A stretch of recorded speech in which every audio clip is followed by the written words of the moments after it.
That wasn't Doesn't with matter me. for you what That wasn't this with me. means. It That was wasn't with with you. a guy named Biden, who was not a smart person. White house में अमेरिकी राष्ट्रपति Donald Trump और उपराष्ट्रपति JD Vance के साथ यूक्रेनी राष्ट्रपति Volodymyr Zelensky की हुई बहस ने दुनिया भर में हलचल मचा दी है।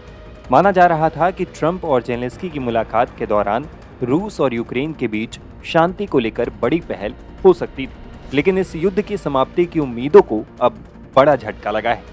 इससे पहले ट्रंप ने कहा था कि यूक्रेन के राष्ट्रपति जेलेंस्की एक बहुत बड़ा समझौता करने अमेरिका आ रहे हैं। ट्रंप के इस ऐलान से पहले जेलेंस्की ने अमेरिका के साथ खनिज समझौते की हामी भरी थी, लेकिन अमेरिका दौरे पर आए जेलेंस्की और ट्रंप के बीच मीडिया कैमरों के सामने जुबानी जंग छिड़ गई। इसके बाद अमेरिकी राष्ट्रपति ने कहा कि डील कीजिए या फिर छोड़ दीजिए। ऐसे में अब इस घटनाक्रम पर दुनिया भर के कई ताकतवर देशों के नेताओं के रिएक्शन सामने आए हैं। यूरोप के कई नेताओं ने जेलेंस्की के प्रति अपना समर्थन जताया है। Norway, Netherland, Poland, European Union, Germany, Britain जैसे यूरोपीय देशों के अलावा कनाडा और ऑस्ट्रेलिया ने भी जेलेंस्की के लिए समर्थन जताया है।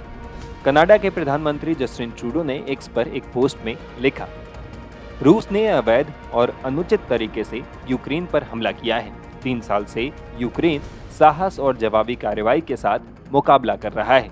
उनकी लड़ाई लोकतंत्र, आज़ादी और संप्रभुता के लिए है।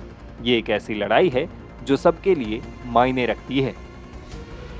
वहीं फ्रांस के राष्ट्रपति इमैनुअल मैक्रों ने भी जेलेंस्की का समर्थन करते हुए रूस को हमलावर और यूक्रेन को पीड़ित बताया है। उन्होंने कहा, एक हमलावर है रूस, एक पीड़ित है यूक्रेन। हमारी तरफ से 3 साल पहले यूक्रेन की मदद करना और रूस पर प्रतिबंध लगाना सही था और ऐसा करते रहना सही भी है। यहाँ हम से मेरा मतलब अमेरिकी, यूरोपीय, कनाडाई, जापानी और कई अन्य से है। उन सभी का आभार जिन्होंने मदद की और कर रहे हैं। उन लोगों के प्रति सम्मान व्यक्त करता हूँ जो शुरू से ही लड़ रहे हैं, क्योंकि वे अपनी गरिमा, अपनी स्वतंत्रता, अपने बच्चों और यूरोप की सुरक्षा के लिए लड़ रहे हैं। जर्मनी के अगले संभावित चांसलर फ्रेडरिक मर्ज ने एक्स पर एक पोस्ट में लिखा, प्रिय वोलोदिमीर जेलेंस्की, हम अच्छे और मुश्किल समय में यूक्रेन के साथ खड़े हैं। हमें इस भयानक युद्ध में कभी हमलावर और पीड़ित को लेकर भ्रमित नहीं होना चाहिए।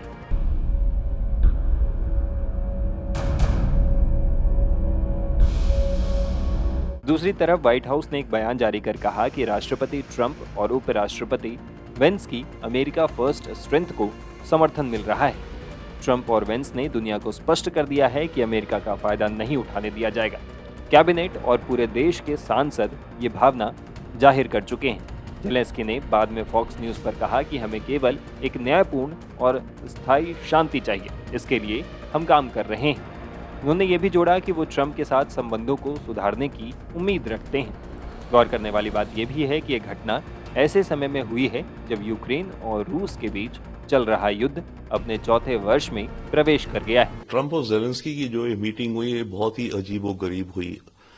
वर्ल्ड हिस्ट्री में और मान लीजिए अमेरिकन हिस्ट्री में कभी ऐसी कोई मीटिंग नहीं हुई ओवल ऑफिस में प्रेसिडेंट ऑफ अमेरिका के साथ किसी दूसरे देश के लीडर की, जो इस तरह की तू मैम में कन्वर्ट हो गई, तो बहुत ही अनप्रेसिडेंटेड है।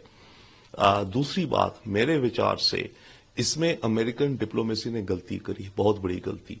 पहली बात, जब उन्हें पता था कि जेलेंस्की के विचार क्या हैं और जेलेंस्की अभी तैयार नहीं है इस तरह की बातचीत के लिए कि सीज फायर कैसी हो, मिनरल्स का क्या हिसाब हो, तो जेलेंस्की को बुलाया क्यों मीटिंग के लिए?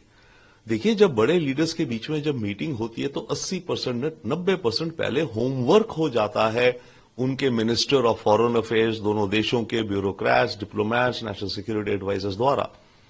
2 लीडर्स तभी मिलते हैं जब सारा होमवर्क हो गया होता है, ताकि मोटी मोटी बातें होनी और हैंडशेक होना और स्माइल और पिक्चर हो। तो ये एक अमेरिकन डिप्लोमेसी की एक मैं बहुत बड़ी गलती मानूंगा। हो सकता है वो तेजी में, जल्दी में है कि कोई डील करनी है और विन लेनी है इसलिए करा, पर जो भी कारण है ये गलत हुआ। दूसरी बात, ये जो मीटिंग होनी थी ये बंद कमरे में हो सकती थी और उसके बाद दोनों लीडर्स बाहर आके प्रेस स्टेटमेंट देते अपनी जो भी, या मीडिया से क्वेश्चंस लेते। क्या जरूरत थी कि मीटिंग शुरू होने से पहले, जब आपको पता है कि जेलेंस्की के विचार कुछ अलग है, दुनिया की मीडिया के सामने आप बैठ करके बातें कर रहे हो और तू में आ गए? तो ये भी मेरे ख्याल से गलती है अमेरिकन डिप्लोमेसी की पोजीशनिंग के हिसाब से। अब इन दोनों चीजों के अलावा यस, ये डील बनेगी, आने वाले वक्त में बनेगी। हां, कल की मीटिंग के द्वारा ट्रंप की छवि पर कुछ दाग भी आए हैं, क्योंकि ट्रंप तो अपने को मास्टर ऑफ डील कहते हैं और इस डील को लुक फॉरवर्ड कर रहे थे। एक दिन पहले उन्होंने कहा था, कल भी कह रहे थे कि आएंगे, हम बहुत अच्छी डील करेंगे, $350 बिलियन की, ये वो। अब ज़ेलेंस्की आए, डील नहीं हुई और ज़ेलेंस्की इस तरह की बातें करके चले गए। तो ट्रंप की छवि पर भी ये थोड़ा दाग है। परंतु ट्रंप एक मैच्योर बिजनेसमैन, मैच्योर लीडर है। वो जिस इंडस्ट्री से, रियल एस्टेट बिजनेस में आते हैं, उसमें बहुत नेगोशिएशंस होती हैं, आगे पीछे होता है, ब्लफिंग होती हैं, धमकियां दी जाती हैं, ये वो, और एंड में जाके डील बन जाती है। ट्रंप तो मार्क जकरबर्ग को कहते थे पिछले साल में से जेल में डाल दूंगा, और अब मार्क जकरबर्ग उनका सबसे अच्छा दोस्त बन गया है। ट्रंप का वाइस प्रेसिडेंट जो जेडी वैंस है, ट्रंप को हिटलर कहता था, पर ट्रंप ने उससे भी दोस्ती कर ली, उसको अपना वाइस प्रेसिडेंट बना लिया। तो ट्रंप प्रैग्मेटिक भी हैं। तो ट्रंप, क्योंकि अपने देश के हित में उन्हें ये डील चाहिए, क्योंकि ये जो मिनरल्स हैं, फिलहाल दुनिया में जो मार्केट है उसको चाइना कंट्रोल करता है, और ये जो मिनरल्स हैं ये जाते हैं आपके मेटलर्जी में, हवाई जहाजों को बनाने में, मिसाइल्स को बनाने में, कंप्यूटर चिप्स को बनाने में इत्यादि। ये चाइना मार्केट कंट्रोल करता है। अगर यूक्रेन से डील हो जाती और होगी आगे, तो अमेरिका को एक डिफरेंट सप्लाई चेन मिल जाती और चाइना का जो रुतबा और जो दबदबा था वो कम हो जाता। तो अमेरिका को उस मामले के लिए ये डील चाहिए। तो आने वाले वक्त में ये डील बनेगी, परंतु अभी के लिए ये एक हिक्कप हो गया है। Your country is in big trouble. I know. You're not I winning. know. You're not winning this. You have a damn We- good chance of we are coming out staying, okay because of Mr. us. President, we are staying in our country, staying strong from the very beginning of the war. We've been alone, and we are thankful. I said thanks You haven't in been this alone. cabinet, You and haven't not been only alone. in this cabinet. We gave you, through I this said thank stupid you. president, $350 billion. You voted we gave for you your military president. equipment, You and your voted men for are your brave, president. but they had to use our military. Yes. What about if West? you didn't have You our invited military me- equipment, you invited if me you to didn't speak. have our military equipment, this war would have been over in 2 weeks. In 3 okay? days, I heard it from Putin. In 3 days, this is something Maybe new. less. In 2 weeks, of course, yes. It's going to be a very hard thing to do business like this. You have to be thankful. You don't have the I'm cards. thankful. You're buried there. Your people are dying. tell you You're again, running I low on know. soldiers. Don't- Listen, don't please, you're running Mr. low on President. soldiers. It would be a damn good thing. Mr. And then President. then you tell us, I don't want a ceasefire. I don't want a ceasefire. I want to go and I wanted this.